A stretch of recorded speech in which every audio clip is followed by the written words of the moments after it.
অবশেষে দীঘায় চলে আসছি। আমরা আরো জানাতে চাই বাংলাদেশের দুইবারের রাষ্ট্রপতি মোহাম্মদ আব্দুল হামিদ খানের ইতিহাস ও কিশোরগঞ্জের পাগলা মসজিদ এবং শোলাকিয়া ঈদগাহ মাঠের কিছু তথ্য। ভোর 4টা মহাখালী বাস কাউন্টার থেকে অনন্য গাড়ির টিকিট কিনে নিলাম আমরা 330 টাকা করে। আমাদের গন্তব্য সেই কিশোরগঞ্জে। আপনারা চাইলে সেই বাসের পরিবর্তে ট্রেনও যেতে পারবেন, সেখানে জনপ্রতি ভাড়া পড়বে 160 টাকা করে। তবে একটা জিনিস মনে রাখবেন, ট্রেনে কিন্তু আপনাদের লেট হয়ে যাওয়ার সম্ভাবনাটাই বেশি। মিঠাময় যেতে হলে অবশ্যই আপনাকে ট্রলারের চিন্তা করে এখান থেকে রওনা দিতে হবে। 7:10 ছেড়ে যাওয়া ট্রেনটি কিশোরগঞ্জে পৌঁছতে কিন্তু 11টার মতো বেজে যায়।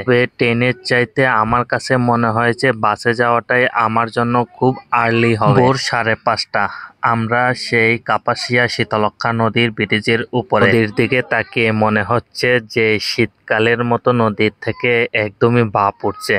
আসলে মূলত কথা হচ্ছে দিনটা আজকে একদমই মেঘলা। এখান থেকে বৃষ্টি শুরু। আমাদের সকাল হওয়ার সাথে সাথে গ্রামের দোকানপাটগুলো খুলতে শুরু করেছে। শহরের মানুষের চাইতে গ্রামের মানুষ খুব সকালবেলা ঘুম থেকে উঠে। সকালের আবহাওয়া শরীরের জন্য খুবই উপকারী। কিশোরগঞ্জ একটি হাওর বিস্তৃত এলাকা।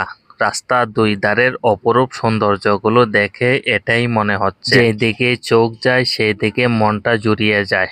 ইচ্ছে ছিল অনেকক্ষণ সময় ঘুমাবো, কিন্তু প্রকৃতি আমাকে ঘুমাতে দিল না। আমার মতো যদি আপনারাও কিশোরগঞ্জে প্রথমবারের মতো আসেন তাহলে আপনাদের কাছে এমনটাই অনুভব হবে।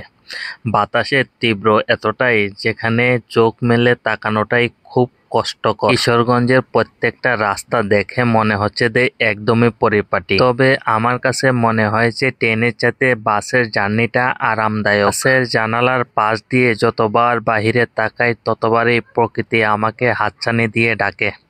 আমরা মূলত কিশোরগঞ্জের বাস টার্মিনালে এসে পৌঁছেছি। এখান থেকে আমাদেরকে যেতে হবে রেল কেটে। এখান থেকে অটো ভাড়া নেবে জনপ্রতি 15 থেকে 20 টাকা। এখান থেকে মূলত ভাড়া হচ্ছে 15 টাকা। তারপরও আমি অটোওয়ালা মামাকে 20 টাকা দিয়েছি। রেলগেট যাওয়ার পথে রাস্তার দুই ধারের অপরূপ সৌন্দর্যগুলো দেখতে দেখতে চলে যাবে। রাস্তার দুই পাশে যা দেখতে পাবেন সেটা হলো পুলিশ সুপারের কার্যালয়, থানা, নগর ভবন এবং হসপিটাল। দেখতে যে জিনিসটা সবচেয়ে ভালো লাগে সেটা হলো কিশোরগঞ্জ জজ কোর্ট। আমরা অলরেডি কিন্তু রেল গেটে চলে আসছি। এখান থেকে আপনি চাইলে রিজার্ভও নিতে পারবেন এবং লোকাল সিএনজিতে করে যেতে পারবেন। তবে লোকালে গেলে আপনার জনপ্রতি ভাড়া পড়বে 60 টাকা করে। আমরা লোকালে করে যাব।